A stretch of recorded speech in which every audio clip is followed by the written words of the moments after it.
गणपति बप्पा मोरिया। दोस्तों, गणेश चतुर्थी आ रहा। गणेश चतुर्थी का पर्व भगवान गणेश के जन्म उत्सव के रूप में हर साल बड़े ही उत्साह और धूमधाम के साथ मनाया जाता है। यह पर्व 10 दिनों तक चलता है। इसकी शुरुआत भगवान गणेश जी की प्रतिमा की स्थापना से होती है। उसके बाद साधक भगवान गणेश को अपने घर लाते हैं और उनका विधिवत पूजा अर्चना करते हैं और फिर उनको 10 दिन बाद बिदागरी देते हैं। इस बार 26 अगस्त को दोपहर 1:54 से इनकी पूजा स्टार्ट होगी और इसका समापन 27 अगस्त दोपहर 3:44 पर होगा। पंचांग को देखते हुए गणेश चतुर्थी का पर्व 27 अगस्त को शुरू होगा, क्योंकि उदय का हमेशा ही हमारे भारत में सूर्योदय का माना जाता है, इसलिए 27 को ही इनकी स्थापना की जाएगी। तो उनका शुभ समय है गणेश स्थापना की सुबह 11:05 से दोपहर 1:40 तक। गणेश जी को घर लाने से पहले पूजा स्थल को अच्छी तरह से साफ करें। उन्हें फूल, रंगोली, अन्य सजावटी सामानों से सजाए। शुभ मुहूर्त पे भगवान जी गणेश जी की प्रतिमा का स्थापना करें। वेदी पर लाल या पीला वस्त्र बिछाए।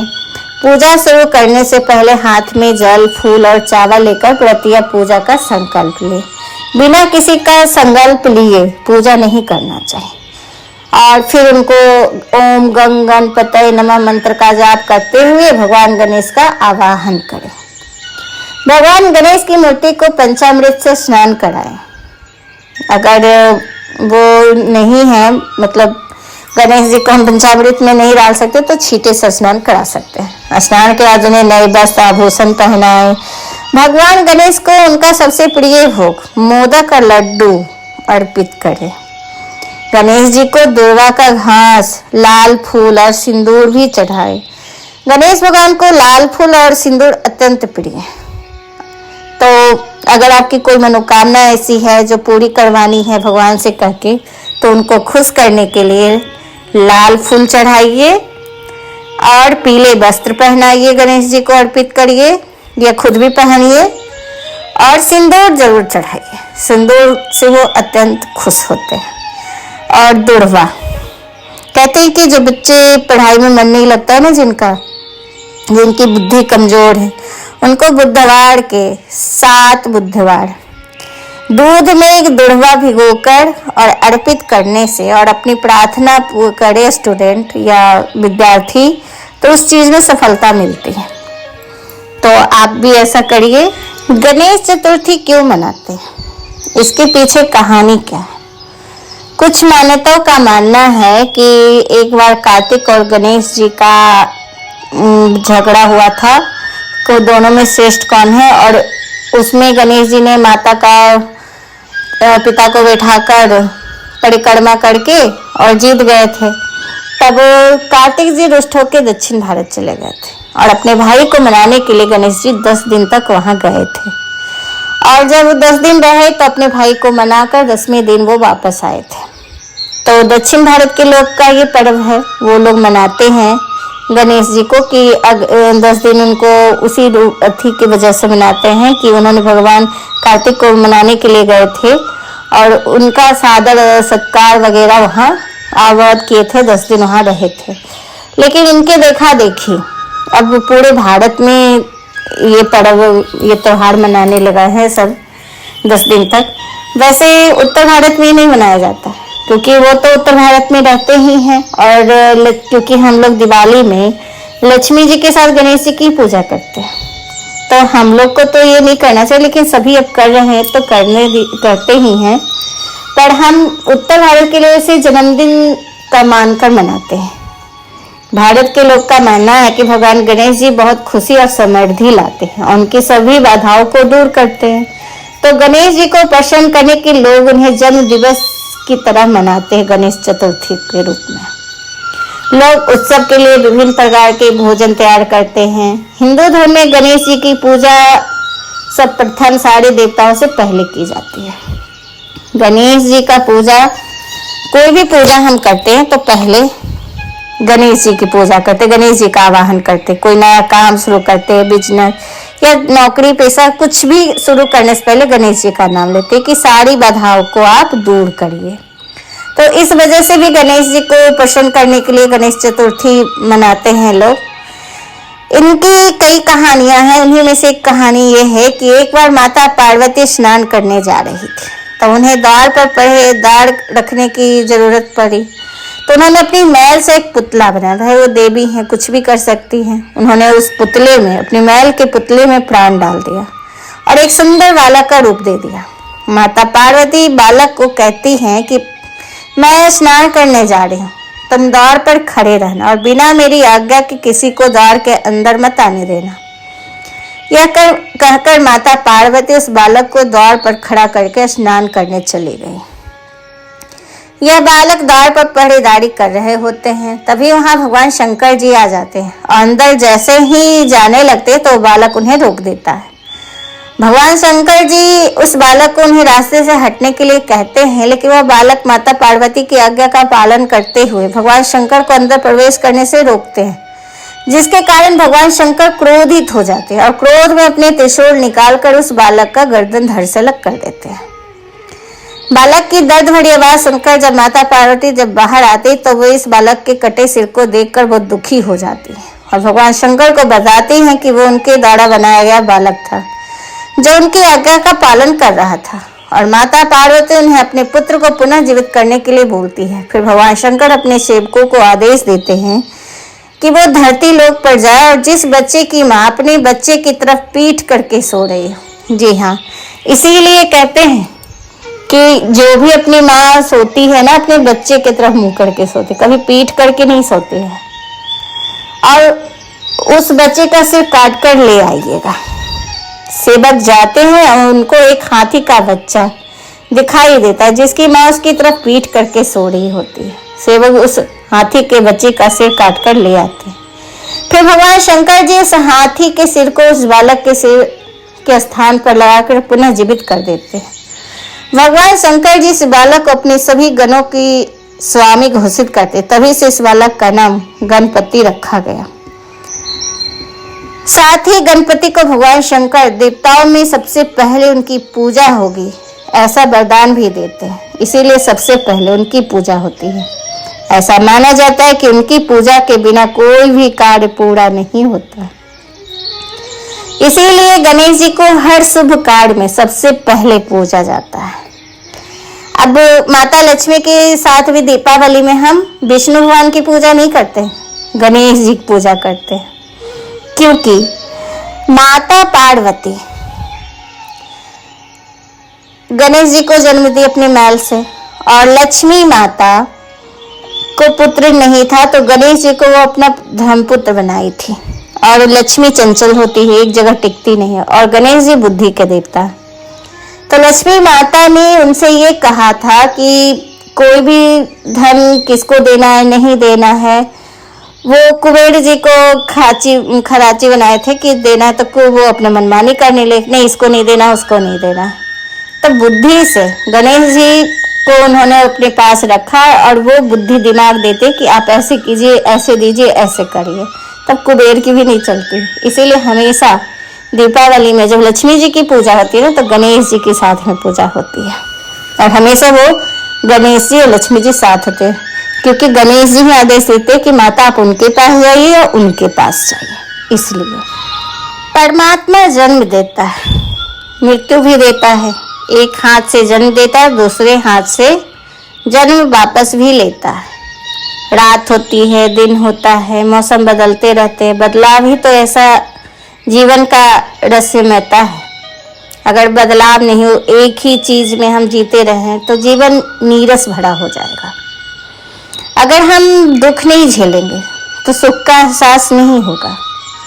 हमें हंसने का मतलब ही नहीं पता चलेगा अगर हम रोए नहीं तो परमात्मा ने कुछ सोच समझकर ही हर चीज बनाया है। अगर हमें सुख का एहसास करना है तो दुख होगा, तभी हमें एहसास होगा कि सुख क्या है।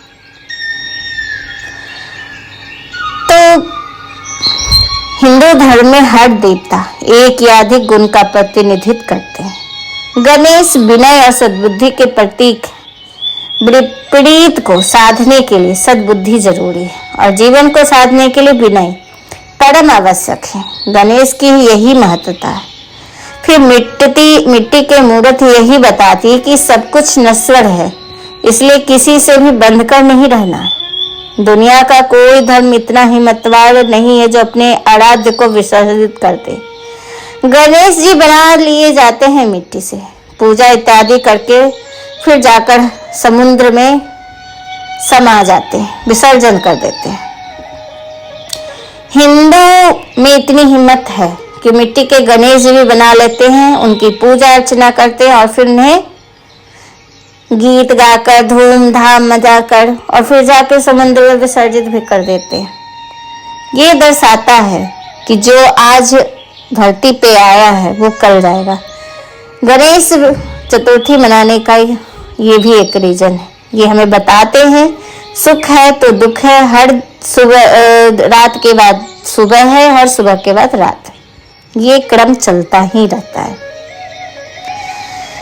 ऐसे तो गणेश जी चतुर्थी संपूर्ण हिंदू धर्म के लिए एक अति महत्वपूर्ण त्योहार है, जिस देश के हर कोने में हर्षोल्लास के साथ मनाया जाता है।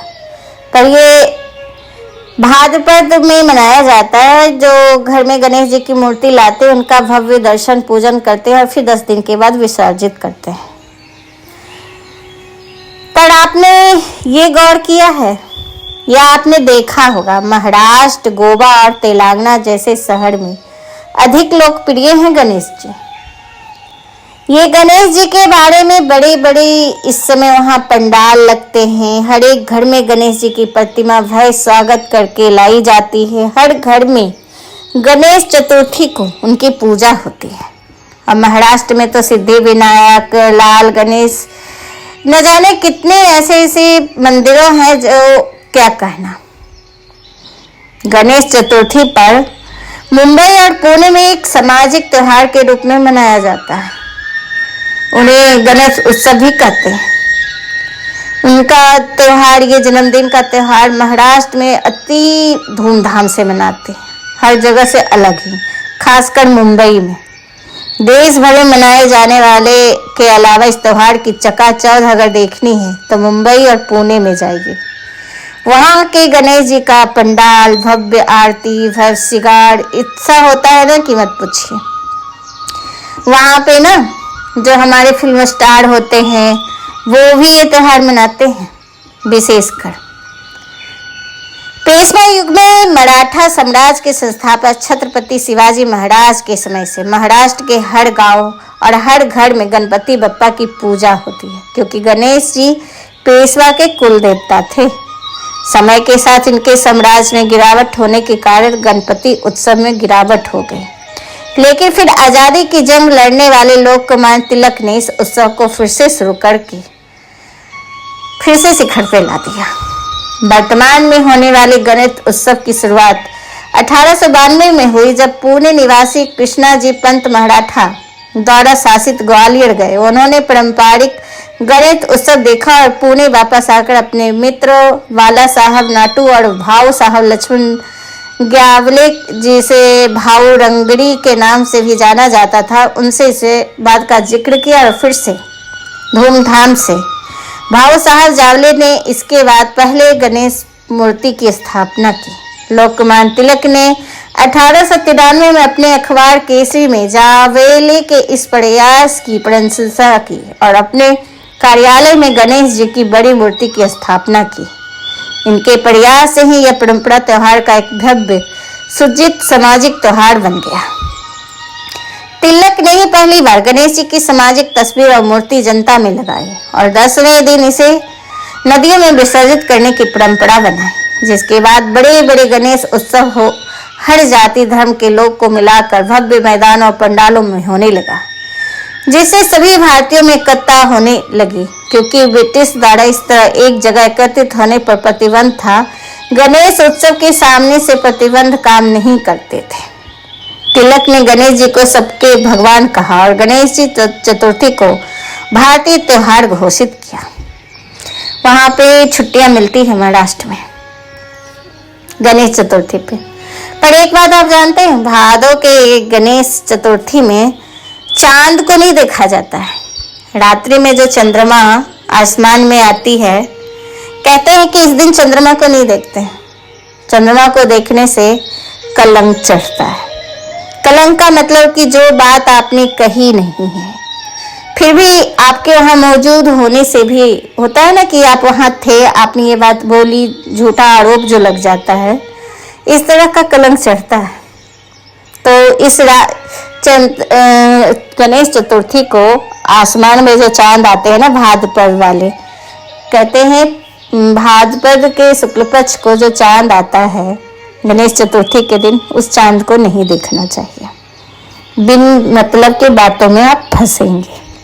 इसलिए गणेश चतुर्थी पर चंद्र दर्शन वर्जित माना गया है। मान्यता है कि एक बार भगवान गणेश अपने वाहन मूषक पर सवार होकर जा रहे थे और उनका संतुलन बिगड़ जाने पर वो गिर पड़े। अब यह दृश्य देखकर चंद्रदेव उन पर हंसने पड़े, जिससे भगवान गणेश क्रोधित हो गए और उन्होंने चंद्रमा को श्राप दे दिया। इस श्राप के कारण भाद्रपद मास की शुक्ल पक्ष की चतुर्थी तिथि को चंद्रमा के दर्शन करने वाले को झूठे आरोप और बदनामी का सामना करना पड़ता है। अगर गलती से चांद देख लिया तो इसके मिथ्या दोष के प्रभाव को कम करने के लिए गणेश भगवान का व्रत रख सकते हैं, मंत्र जाप कर सकते हैं, गणेश जी का ध्यान करिए, उनको प्रसन्न करिए।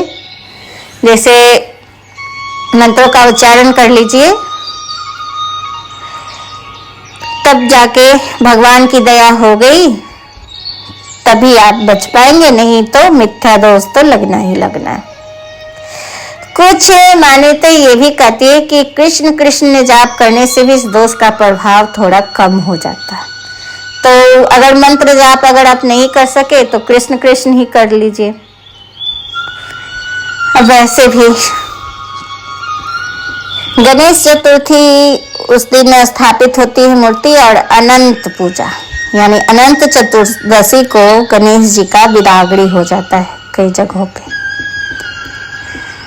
गणेश जी का कोशिश करें कि उस दिन चंद्र दर्शन ना करें, क्योंकि चंद्र बाहर नहीं, रात में निकलेंगे तो आप देख नहीं पाए, या बाहर निकले किसी जरूरी काम से तो ऊपर की तरफ मत देखिए। कुछ पौराणिक कथाओं के अनुसार भगवान कृष्ण का अस्मयंतक नाम की कीमती मणि चोरी करने का झूठा आरोप लगा था। झूठे आरोप में लिप्त भगवान कृष्ण की स्थिति देखकर नारद ऋषि ने उन्हें बताया कि भगवान कृष्ण ने भाद्रपद शुक्ल चतुर्थी के दिन चंद्रमा को देखा था, जिसकी वजह से उन्हें मिथ्या दोष का श्राप लगा। जी हाँ, इस चीज से आप भी नहीं बच पाओगे, क्योंकि कृष्ण भगवान को भी चंद्रमा को देखने के कारण गणेश चतुर्थी के दिन उन्होंने चंद्रमा को देखा था, और गणेश जी ने खुद उन्हें श्राप दे रखा है। तो बताइए, भगवान कृष्ण जब नहीं बचे, उनपे भी मिथ्या दोष लगा था कि उन्होंने मणि चुराई थी, और नारद जी ने ही बताया कृष्ण ने चंद्रमा को देखा था गणेश चतुर्थी के दिन, इस कारण पे मिथ्या दोष लगा था। तो जब भगवान नहीं बच सकते तो हम इंसान की क्या बात है। भगवान गणेश ने चंद्रदेव को श्राप दिया था, और जिस कारण से आज भी लोग बचते हैं भाद्रपद शुक्ल चतुर्थी के दौरान चंद्र दर्शन करने से, क्योंकि इसमें मिथ्या दोष लगता है। समाज में चोरी, झूठे आरोप जैसे कलंकित चीजें चढ़ती है। नारद ऋषि के परामर्श पर भगवान कृष्ण ने मिथ्या दोष से मुक्ति के लिए गणेश चतुर्थी के व्रत को किया और मिथ्या दोष से मुक्ति पाए थे। हर संकट से रक्षा भगवान गणेश जी ही करते हैं।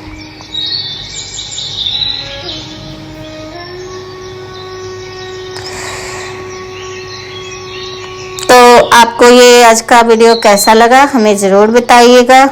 अगर ये आपको सुनने में अच्छा लगा तो प्लीज़ हमें सब्सक्राइब कीजिए, लाइक कीजिए, और हमारी वीडियो देखने के लिए आपका बहुत बहुत धन्यवाद। नमस्कार।